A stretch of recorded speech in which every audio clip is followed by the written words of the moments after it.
लग्न म्हणजे काय? लग्न म्हणजे केवळ दोन व्यक्तींचं नातं नाही, तर दोन कुटुंबे आणि संस्कृतीचं मिलन होय.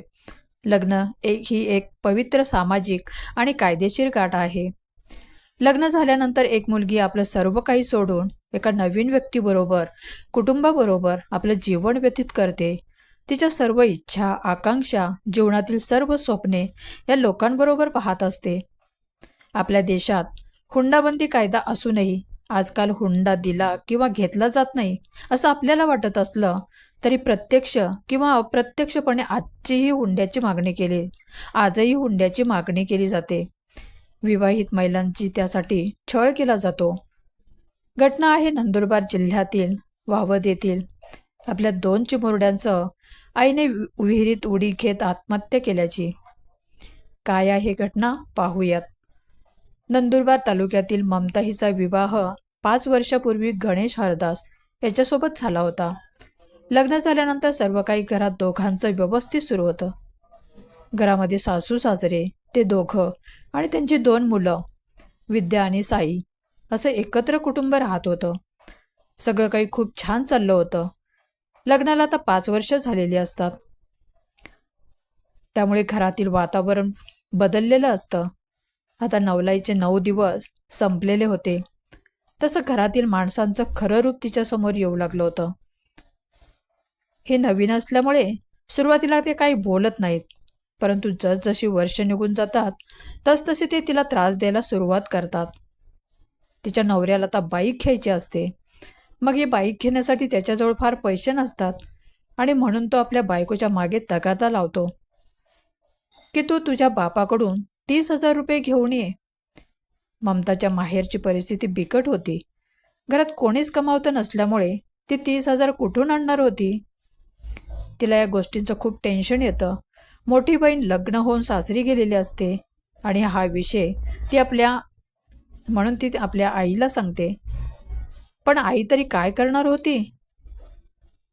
त्या तिची समजूत काढून तिला मानसिक धीर देत होत्या, आधार देत होत्या. मुलीच्या जातीला हे सगळं सहन करावंच लागतं. त्यांच्याबरोबर वाद घालू नकोस, शांत राहा, शब्दाने शब्द वाढत जातो, असं सगळं तिला समजावून सांगत होत्या. काही दिवसांनी सासूबाईंनी देखील आपलं खरं रूप दाखवायला सुरुवात केली होती. त्या तिला काही ना काही कारणावरून टोमणे मारत असत. तुझ्या माहेराहून पैसे आण, नाहीतर आम्ही तुला इथे ठेवणार नाही. तुला तुझ्या माहेरी पाठवून देऊ. विचार करा, ज्या घरात ती प्रेमाने आनंदाने संसार उभं करण्याची स्वप्न पाहत होती, त्याच घरात तिची किंमत हळूहळू कमी होत चालली होती. तिच्या भावना, तिचं अस्तित्व, सगळं काही जणू नगण्य झालं होतं. त्या घरात आता तिच्या मनाला नाही, तर फक्त पैशांना महत्त्व होतं. सासू वारंवार तिच्याकडे पैशांची मागणी करत होती आणि प्रत्येक वेळी ती मागणी तिच्या मनावर एक नवीन आघात करून जात होती. या सर्व गोष्टींचं टेन्शन घेऊनच आपलं मन कुठेतरी मोकळं करावं, कोणीतरी आपलं ऐकून घ्यावं असं तिला वाटत होतं. आणि म्हणून ती तिच्या मोठ्या बहिणीला फोन करते आणि ही गोष्ट तिच्या सासूला समजते. तेव्हा तिची सासू तिला ओरडते आणि म्हणते, तू तुझ्या बहिणीला फोन का करतेस? तिला सगळं का सांगतेस? आणि या गोष्टीवरून तिला मारहाण करते आणि तिचा शारीरिक छळसुद्धा करते. त्या क्षणी तिचं मन अजूनही खचून जातं. नवराही तिला वारंवार पैसे आणायला सांगत असतो आणि सासूही मानसिक त्रास देत असते. घरामध्ये सगळे त्रास देत असले तरी आपला नवरा आपल्या बाजूने असेल तर ती बाई घरात खंबीरपणे सगळ्या गोष्टीला तोंड देते. म्हणून तिला वाटलं की या सर्व गोष्टी आपल्या नवऱ्याला सांगाव्यात. नवरा तरी आपल्या बाजूने उभा राहील, तो आपल्याला साथ देईल, म्हणून ती सर्व आपल्या नवऱ्याला सांगण्याचा प्रयत्न करते. पण प्रत्यक्षात मात्र असं काहीही झालं नाही. तो देखील तिच्या विरोधात होता. गणेश तिला मारहाण, शिवीगाळ करत होता. माहेरून 30,000 आण असे सारखं म्हणत होता. ममता तिला समजावून बोलण्याचा प्रयत्न करायची, पण तो काहीही ऐकून घेण्याच्या मनस्थितीमध्ये नव्हता. तिच्या मनात विचारांचं काहूर माजलेलं होतं. काय करावं हा प्रश्न तिला पडला होता. आपली 2 चिमुकली मुलं तिच्या डोळ्यांसमोर दिसत होती. तिला हे निश्चित माहिती होतं की यातून आता आपली सुटका होणार नाही. कारण आपला नवराच आपल्या बाजूने नाही. आपली माहेरची परिस्थिती बिकट असल्यामुळे आपण माहेर राहून पैसे आणू शकणार नाही.